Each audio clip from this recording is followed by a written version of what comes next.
Hello, everyone. Welcome back to Easy English. Today, we will learn a skill that can be hard but is fun: how to argue or debate with confidence in English. You are right, Lisa. Debating can be hard, especially if English is not your first language. So, let me ask you, are you good at debating? And can you do it in English? That is a great question. And it makes me think, why is debating important for people who are learning a language? Oh, I have a story about this. A friend of mine from Europe once told me how upset she feels at work. She is really good at her job, but because English is not her first language, she finds it hard to argue or explain her ideas in meetings. Yeah, that's hard. And it's not just about work. Research shows that people who are good at debating do better in life. It's a really useful skill. So today, we're going to give you tips and phrases to help you argue or debate with confidence in English. So what are we waiting for? Let's get started. All right, Lisa, let's talk about the basics of arguing in English. People who are good at speaking or debating often use the PrEP method. Have you heard of it? I think I have, but remind me, what's it about? Sure. PrEP means point, reason, example, and point again. It is a very easy way to organize your argument clearly. Okay, that sounds helpful. So how do you use it? First, you begin with your point, what you believe. For example, I think exercise is important for health. That is your main idea. Got it. And then? Next, you give your reason, why you believe that. Like, because it keeps our body strong and healthy. This explains your point. Makes sense. What about the E? E is for example. You support your reason with proof. For instance, studies show that people who exercise daily have more energy and live longer. Examples make your argument stronger.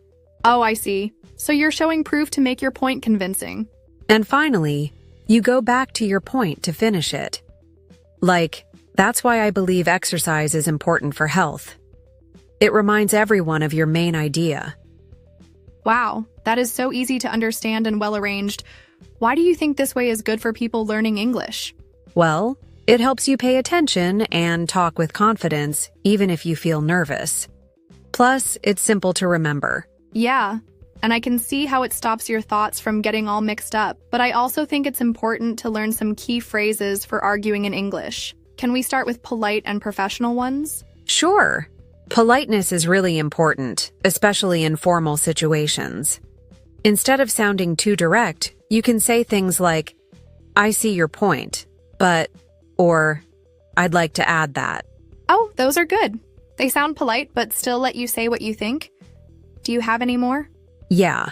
Another one is, could we think about it in a different way? Or, what if we tried it like this? These help make your tone sound softer. Nice. Okay, how do you make your arguments stronger? How do you support them? You should support your ideas with facts or examples. Try saying, studies show that, or, for example, in a similar case. These make your argument more believable. So like, if I were arguing, I might say, studies show that working both at home and in the office makes people 20% more productive. Is that what you mean? Exactly.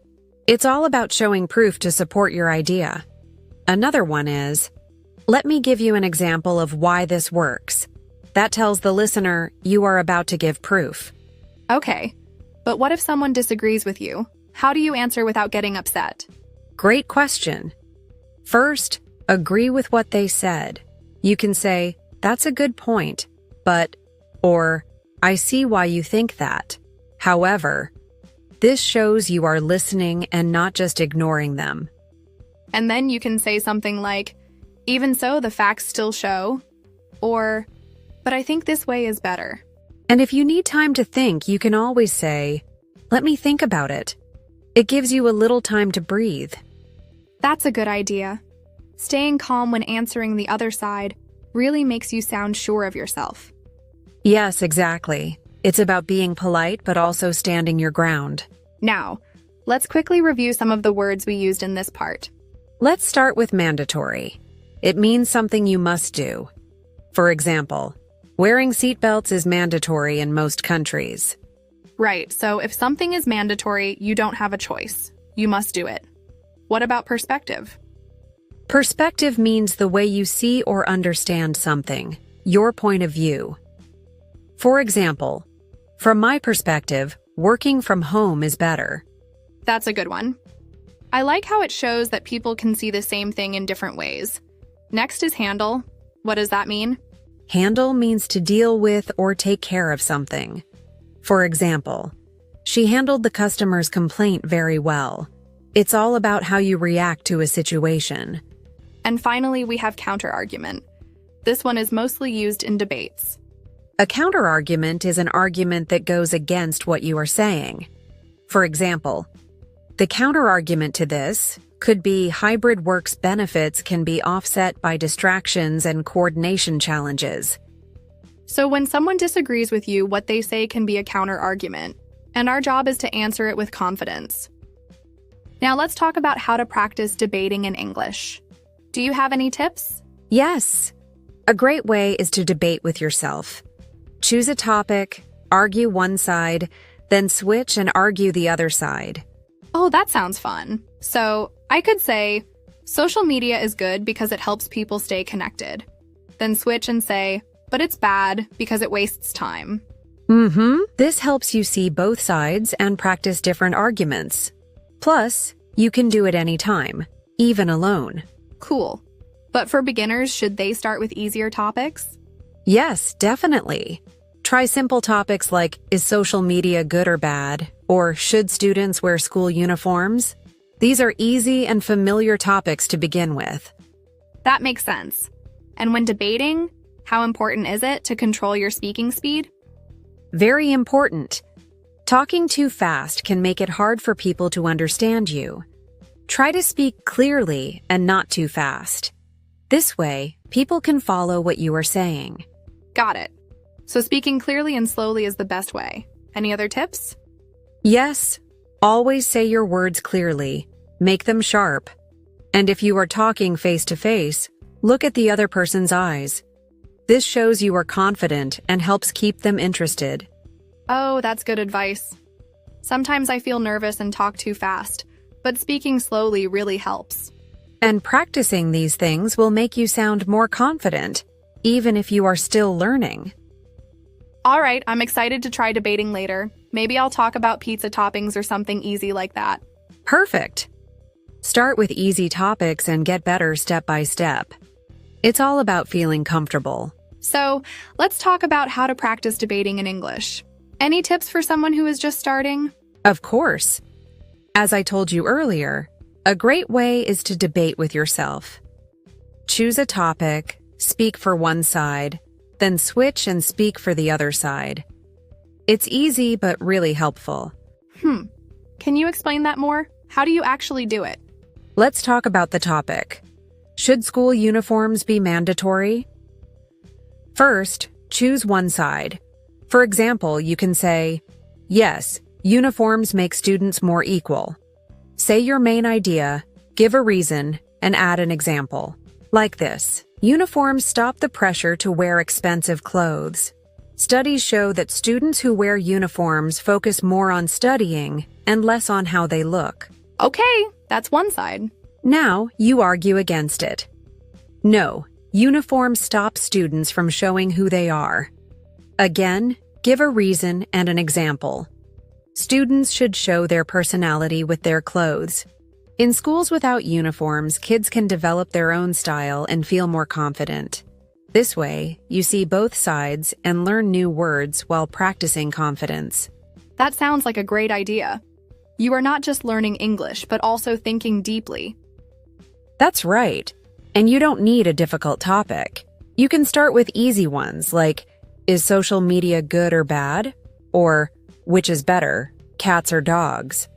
The important thing is to learn how to explain your opinion clearly.